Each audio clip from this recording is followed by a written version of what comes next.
You like that? He's talking to you, Shabani. Keep the noise down while I take my robe off and show the ladies what a real sexy man looks like.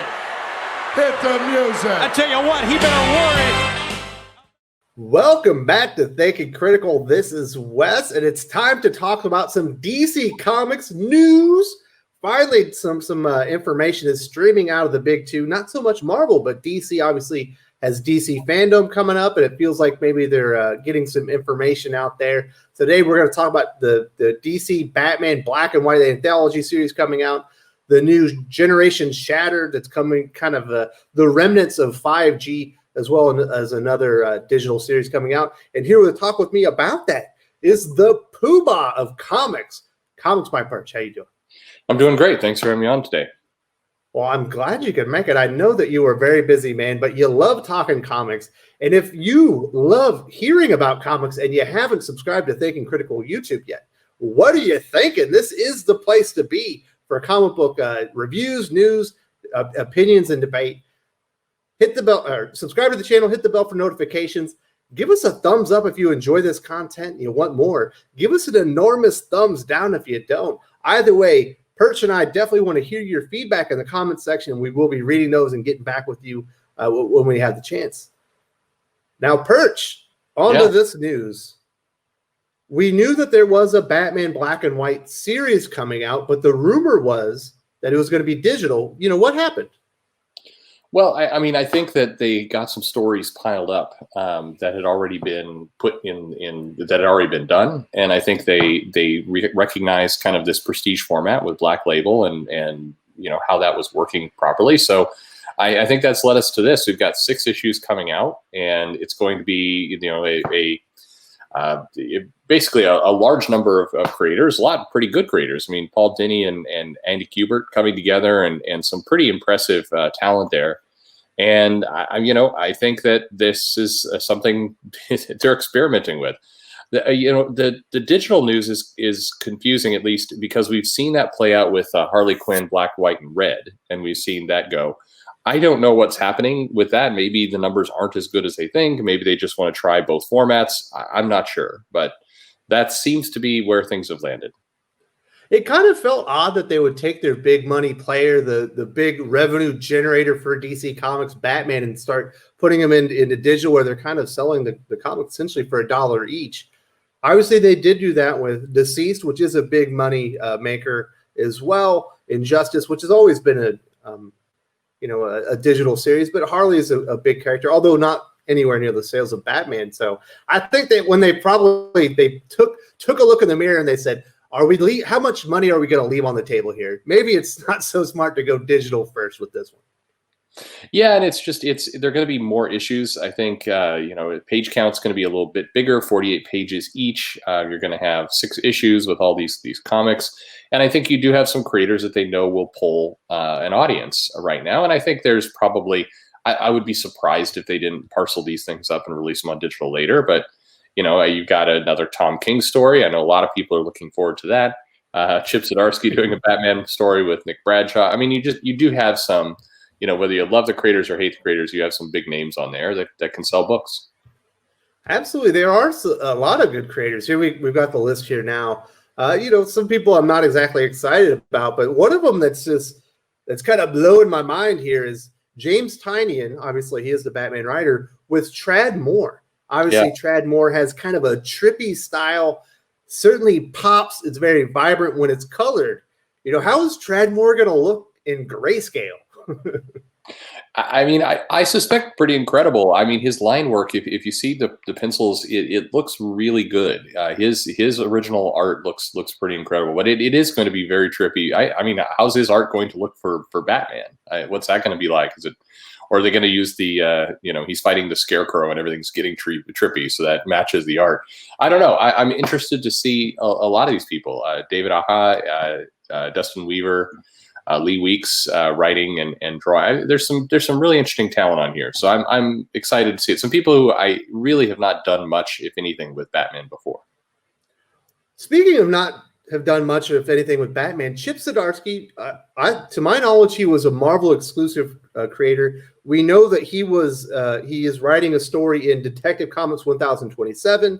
I think he put it out there on Twitter. Now we see him once again working with Batman in this Batman Black and White anthology. Is he no longer exclusive? You know, are he and DC flirting right now with maybe him working on with some Dark Knight stories? Yeah, I mean, my understanding is his exclusivity is over. It has ended, and he does seem to be going more in that direction. Obviously, some of his friends are over at DC. I would imagine he has more friends at DC than at Marvel at this point. So I mean, absolutely, the Fractions are over there. Bendis is over there.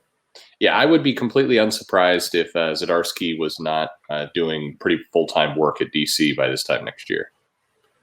That would be a welcome addition to me. I don't think Zdarsky is like the coolest guy in general, but as a creator, he gets characters. He's a very good at executing superhero stories. So I would love to see him come over and play around in the DC playground and see what he could do with some of those characters. Absolutely.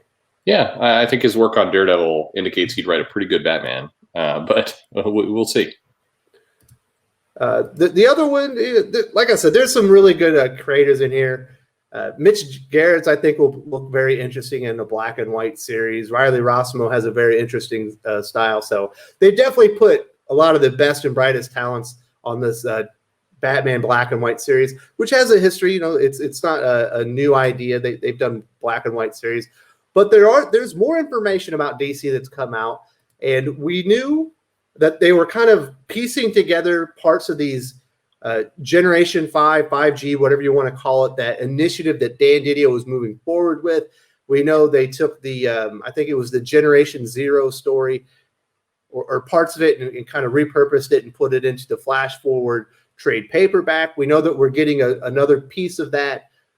One of those stories within Detective Comics 1027. John Ridley's Luke Fox Batman, which was supposed to be part of Generation 5. It's going to be its own kind of standalone miniseries. But now we have information that Generation Shattered will be coming out in January, and it's going to be an 80-page one-shot, $10, and it's going to have a lot of the creators that we'd heard of. Dan Jurgens, Robert Medici, Andy Schmidt, Ivan Rice, Brian Hitch, Kevin Howland, Aaron Lopresti, you know, a lot of really good creators in there. What is this? Is this, they just, you know, they paid for the work, they want to put it out? Yeah, and in short, yes. I mean, these stories have been completed to my knowledge. They've been done. They've certainly been penciled and inked, and in many cases colored. So they need someplace to go. They do, like you just mentioned, they have a lot of pretty impressive talent, or at least big name talent on some of these books. So, you know, I mean, you don't want to just let these things go. These were intended to be part of the Generation series leading up to whatever the big event of G5 was going to look like. So the one shots that were actually solicited. Yes, exactly. And so these were, I mean, these stories kind of all go through the various generations and past of DC. So, you know, that's ideal to put in a compilation book like this, an anthology book like this, because they don't need to tie to any existing storyline. It's just pieces of DC's history, and you've got some big name creators on there. So it makes sense to put this out. It is what sounds like a one shot, and it's it will have some good talent on it. I think in terms of what it will mean to the future of DC, maybe not too much. It's little hints, little moments in DC's legacy and history to put out. It's going to have that 80-page kind of $10 format that will, DC's had a lot of success with. So I think this is an opportunity for them to just try and, recoup some of the money that they already spent and get some stories out there by some creators that people know. So like, it's interesting with 5G, we kept saying, no, it's still going to be a go, but they've changed the focus of it. It's no longer going to be kind of an event. It's just going to be some imprints. Then all of a sudden it sounds like it's not going to be imprints. They're piecing off a little bit here, a little bit there. Is this the end of the 5G as we know it? Is this going to be the last announcement, or are we going to see more remnants of this after this? Even obviously the John Ridley Batman will be kind of the big legacy of it. But are we going to see another one shot or even more ideas of this kind of come up again in the future? I think we will, because I think you had a bunch of the writers and you had a bunch of ideas thrown on the table for what this was going to look like in terms of the next generation of DC.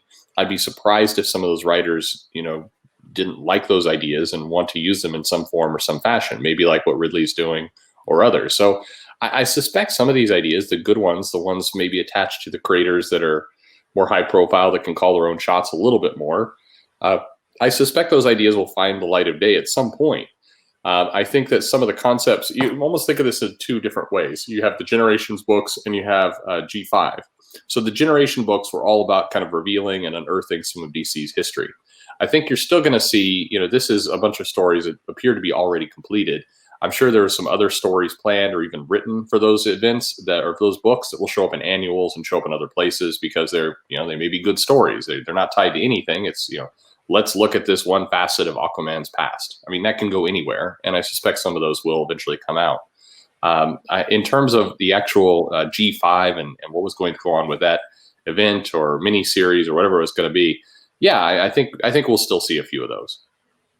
Yeah, it's also interesting. I'm reading Dark Knight's Death Metal, and you are seeing some iconography that was associated with Generation 5 that was kind of on those covers, especially the DC Free Comic Book Day. You're seeing some of that iconography within that series. Although, we've seen the multiverse with the planets before. So I think maybe it was just the Francis Manupal did the cover of both of them. So it felt like maybe they were somewhat related, but probably not. I mean, stylistically, you had a bunch of planning going into, a storyline, into a storyline, into a storyline. And so, with You're the Villain, and then Death Metal, and then what was going to be kind of a look at the future of DC. They've set up the other two parts. It makes sense that we're going to see some of that, either the imagery or some of the characters, some of the ideas come out.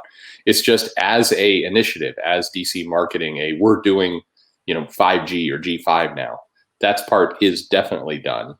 It's just a matter of, will some of these ideas still come out? And generally, if you look at the past of Marvel and DC, both, whenever they have a big initiative that does get canceled, remnants of it always do show up in different places because you're not changing the whole creative teams behind it. So they're going to use those ideas somewhere.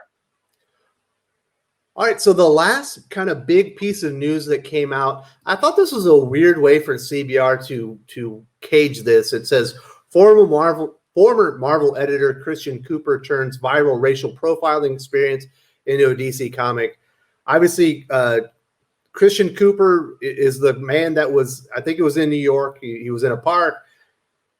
There was video of a woman, saying some very not nice things about him. I believe she ended up losing her job, and there's been a lot of negative repercussions. He did somewhat take the high road and kind of refused to cooperate to press charges. He felt like maybe she had already had enough. But, Christian Cooper's been in the comic book industry before. It just seems it's weird that they're saying that's the reason that he has this comic book. Is that the only reason? Well, I mean, I think it's a big reason. I think his name was thrust into the public a little bit. I mean, obviously, he does have a relationship with a lot of people in comics, so he's got a network to call upon. I think between the two events, I know some people in the comments will disagree with this, but it's like if you're out there trying to kind of hustle for your work and your job, and you have this relationship in comics, you have people in a network, your name is suddenly on the news and everywhere. Turning that into a gig for you is, expected. I don't know about reasonable, but it's expected. I mean, if you're in this business and the opportunity presents itself, I'd be more surprised if somebody turned it down.